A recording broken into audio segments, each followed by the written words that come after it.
Nu, sveiciens visiem analogajā audio. Šodien atkal pabubināšu aizkadrā. Nu tā, ap divi brālīši ir ieņēmuši jaunās mājvietas, Pronomika skapjos, vai teiksim tā plauktos.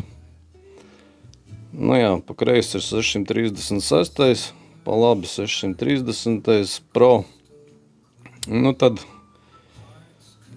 šiem plauktiem tika uztaisīt apakšā no 15 mm saplākšiņa plaukts, nokrāsots melnā krāsā, smuki iegūlās iekšā, un šobrīd tur stāv pastiprinātājs, 3 zābaciņi, Pionieris 777 equalizers, un uz īsu brīdi arī CD atskaņotājs. CD atskaņotāja vietā būs apakaļ kasešu magnetofons, tas šobrīd pie daktera. Nu jā, un labajā pusē tur ir video magnetofons Panasonics, uz kuras raksta mūziku, un plašs atskaņotājs tehnikas. Ļoti labi vāks ceļās, plātu var uzlikt un var klausīties, viss ir kārtībā. Nu jā, un tad jau kā iepriekšējā video es teicu, tad ir decibelmetrs un rozešu bloks. Nu tā, ar 8 rozetēm, lai var normāli tehniku saslēgt klāt.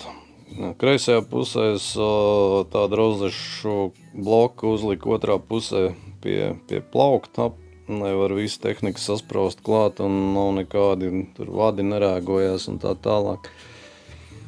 Nu tā kā tā.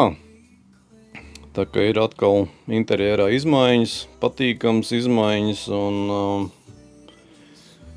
tā kā tā būs kaut kas jauns, atkal kaut ko parādīšu, bet nu šobrīd eju atvaļinājumā, un tad jau ir atkal visādas citas darīšanas, un audio ir audio, tas brīvajam laikam.